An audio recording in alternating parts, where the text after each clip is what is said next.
السلام علیکم۔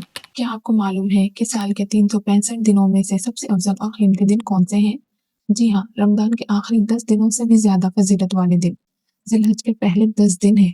ہمیں نہیں معلوم کہ اگلے سال ہماری زندگی میں یہ قیمتی دن آئیں گے یا نہیں، اس لیے آج ہی سے ہمیں ان 10 دنوں کا ایک ماسٹر پلان تیار کرنا ہوگا۔ صحابہ کرام ان دنوں میں اتنی حد تک محنت کرتے تھے کہ عبادت کرتے کرتے خود کو تھکا دیتے تھے۔ چلیے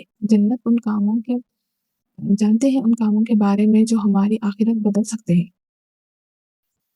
سب سے بڑا عمل زبان کا استعمال کرنا۔ ان دنوں کا سب سے پہلا اور آسان عمل ہے اپنی زبان کو اللہ کے ذکر سے تر رکھنا۔ نبی کریم صلی اللہ علیہ وسلم کا فرمان ہے کہ ان دنوں میں کثرت سے تکبیرات پڑھا کرو، لیکن یاد رہے ان تکبیرات کو صرف دل میں نہیں گنگنانا ہے، بلکہ تھوڑا اونچی آواز میں پڑھنا ہے۔ صحابہ جب بازاروں میں نکلتے تو اونچی آواز میں تکبیرات پڑھتے تاکہ انہیں سن کر دوسرے لوگ بھی شروع ہو جائے۔ اس لیے اپنے گھروں پر، بستر میں اور راستے میں چلتے پھرتے اللہ کی بڑائی بیان کرتے رہے۔ ایک دن کا روزہ اور 2 سال کے گناہ معاف۔ اب بات کرتے ہیں ایک ایسی بہترین آفر کی جسے کوئی بھی سمجھدار انسان کھونا نہیں چاہے گا۔ 9 ذی الحج یعنی یوم عرفہ کا صرف ایک روزہ، یہ ایک روزہ آپ کے پچھلے 1 سال اور آنے والے 1 سال کے گناہوں کا کفارہ بن جاتا ہے۔ اور ہاں، اگر آپ کے رمضان کے روزے قضا باقی ہیں تو انہیں بھی آپ ان دنوں میں رکھ کر فرض اور نفل دونوں کا ثواب پا سکتے ہیں۔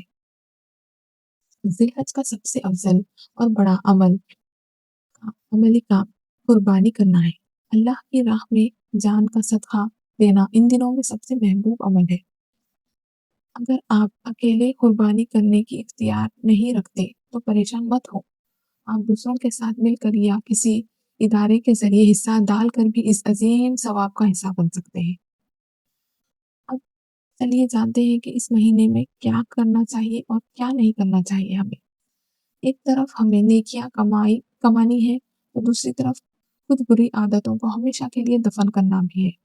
غیبت، چغلی، بدگمانی اور کسی کو تانا دینا جیسے بیماریوں سے خود کو بالکل دور رکھنا ہے۔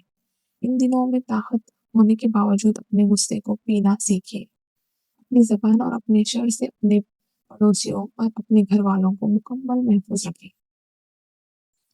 اس مہینے میں ہمیں خاموشی سے اپنے لوگوں کو دوسروں کو صدقہ دینا چاہیے۔ جیسا ان دنوں میں روٹھے ہوئے رشتہ داروں کو منانا اور انہیں تحفے دینا بھی ایک بہترین صدقہ ہے۔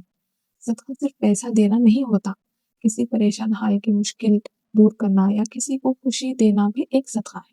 ان 10 دنوں میں عام دنوں سے زیادہ قرآن کی تلاوت کریں اور اس پیغام کو دوسروں تک پہنچائیے۔ اللہ ہم سب کو ان مبارک دنوں کی قدر کرنا اور ان پر عمل کرنے کی توفیق عطا فرمائے، آمین۔ اگر آپ کو یہ ویڈیو اچھی لگی تو اسے زیادہ سے زیادہ شیئر کریں تاکہ دوسرے لوگ بھی اس ماسٹر پلان سے فائدہ اٹھا سکیں۔ جزاک اللہ خیر۔